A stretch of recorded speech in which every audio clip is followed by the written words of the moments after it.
Do you have a frozen shoulder? Or does it just feel frozen, locked? If so, keep watching. This video today is all about frozen shoulder. These are my top exercises, best stretches to help with the frozen shoulder. It's not going to fix the frozen shoulder, but it's going to certainly help you feel better if you're lifting, when you're lifting weights in the gym.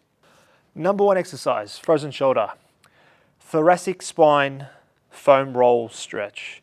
Now with a frozen shoulder, it's not just about the shoulder. It's about the surrounding muscles and the surrounding tendons that is causing your frozen shoulder. So, number one, the thoracic spine. So, we're going to stretch the thoracic spine on the foam roller whilst trying to sort of get the shoulder moving a little bit more. So we're going to release some of the tension in your spine, thoracic spine, to get the frozen shoulder, just alleviate some of that pain. What does that look like? So, grab a foam roller, lay on the floor. You're going to sit the foam roller on your upper back, not your middle, not your lower, your upper back. Pretty much where your chest is where the foam roller should be, same level on your back. Now, hands behind your head, like so, and that is a key important step because when you put your hands behind your head, that's when the foam roller actually hits the back part of your shoulder, which is generally where the frozen shoulder sort of starts. And you just roll, so hold the tension, lift your bum in the air. You're going to roll up and then back. Just by doing this is going to release some of the tension in your thoracic spine. Not so much the frozen shoulder, but it's going to help release some of the tension that you're getting in and around the frozen shoulder. Because if you are having a frozen shoulder, it is going to be painful. So you don't want to stretch it just yet because you are going to be in pain. But this is just going to help to relieve some of the tension in and around the shoulder joint. Case in point, number one being the thoracic spine. If you want to really hit the shoulder whilst doing this, release the tension out of your head with one hand. Sort of do a circular motion with the shoulders as you're on the foam roller. Just by doing that, you could really feel the pinch in the back part of your shoulder as you're doing the circular motion. Change hands, and when you're on the foam roller, you'll generally start to feel that shoulder sort of pinching a bit. And that's good because that's the tendon that you want to stretch whilst you're doing this exercise. And then release. So you want to keep rolling for that for at least a minute or so, maybe longer. It depends, client by client basis. Depends on how bad your frozen shoulder is and how much stretch that you can handle and you can take also whilst doing the exercises. Number two, a half kneeling extension stretch or a prayer stretch because it looks like you're praying. So the bench, find a bench in front of you. You're going to kneel down. This is one of my favorites, one of my clients' favorites as well. It's one of the best stretches you can do for a frozen shoulder and for your spine. You're starting to see there's a theme here. The spine and the shoulders work together. Every muscle works together. So what does that look like? You're going to go elbows on the bench, hands behind your head, and then basically the goal is trying to sit your bum in the direction of your heels. So what does that look like? Hands behind your head and trying to get your bum down towards your heels, all whilst feeling the stretch in your shoulder, lats, spine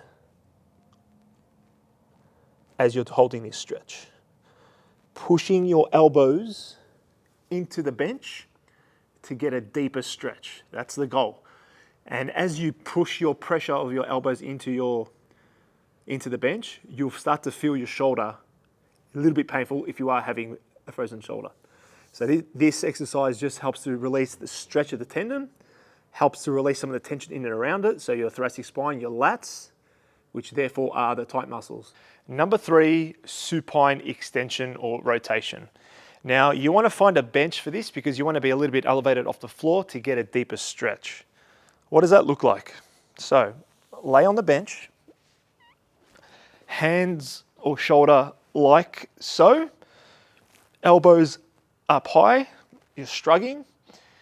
Now, The only thing is you're going to try and rotate with your hand as far back as you can. You want to bend from the shoulder and elbow joint. You don't want to force it, you just want to stretch it and then come back. Now, to get this deeper, you want to grab maybe a few dumbbells, maybe a dowel rod, maybe a resistance band. You could use whatever to get it deeper, but this is just a basic stretch. Shoulder rotation, and you will feel it in your shoulder if you are suffering from a frozen shoulder. It's all about increasing the mobility of the joint, which is the reason this is working for your shoulder. And then again, change sides. So rotate as far back as you can, and then come back forward. So forward, palms up, down, and then forward, and then back. So you're just twisting basically from the shoulder joint like so. I'm doing it fast just for the video, just so you know.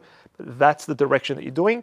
So you're going to feel it in your shoulder joint. So this is just increasing the mobility and the range of motion if you are suffering from a frozen shoulder. The next one, supine flexion. The one before was extension. This is flexion. So similar movement. So the other one was extending like this from the elbow joint. This one's just a straight arm with a dowel rod to help you assist it.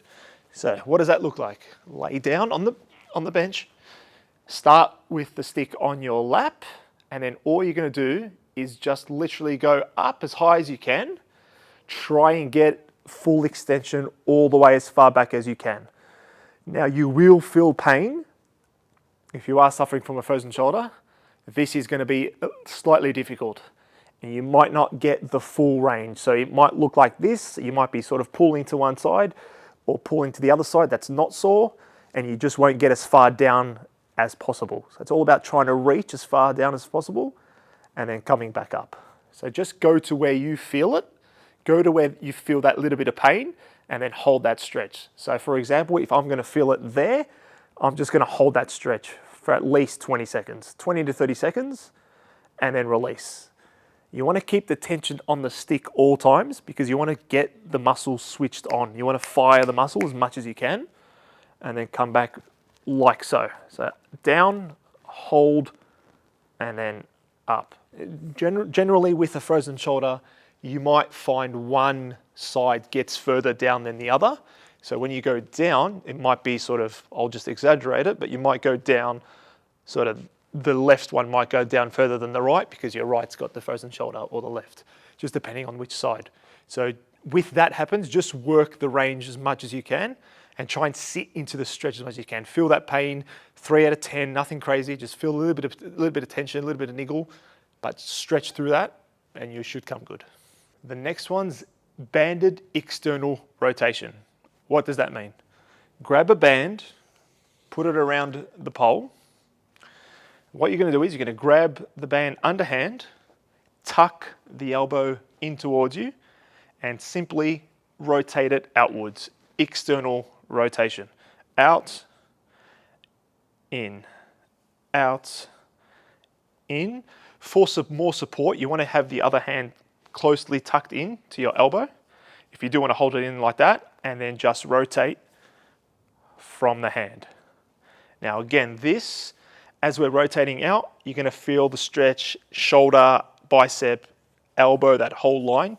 You will feel the stretch. And again, with a frozen shoulder, you're going to be very limited with the range that you have. So it's just about working that end range. So working as far back as you can as you rotate and feel that pain. Work through it, feel the stretch, and then come back. Again, change sides.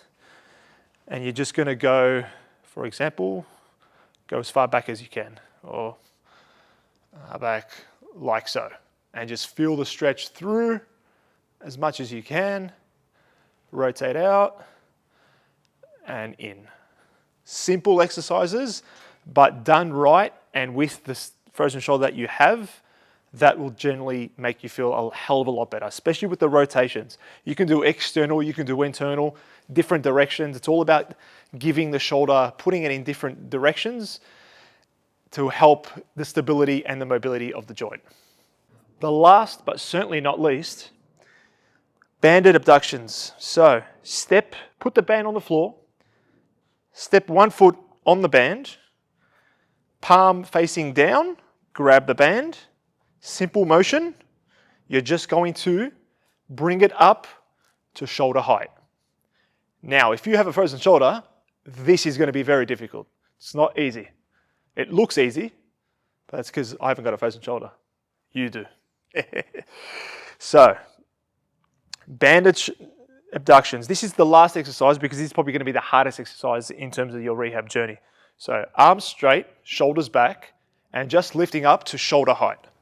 You're going to feel a pinch in the shoulder. You're going to feel it tight, stiffen up, maybe even lock up. That's okay. You're just going to try and pull through it. Don't force it. Don't lean. Don't push into it. Just go for as high as you can. So if your shoulder's not letting you go all the way and it's just going to there, that's okay. Hold it there, 20 seconds. And the next time you try it, go a little bit higher. 20 seconds, down, next one, 20 seconds. And just keep trying to get to shoulder level, that high, and then down. So the last exercise, but done correctly, it's not an easy exercise. It's hard, especially if you have a frozen shoulder. So just try and work the range of motion. With that one, it's all about the range. Not about if you can get it high. It's just about working the range of the whole shoulder. Those were my best exercises for a frozen shoulder. Please give them a go. Let me know how you go in the comments. And you know the drill, guys. If you love that video, hit that like, hit that subscribe button, and share the love.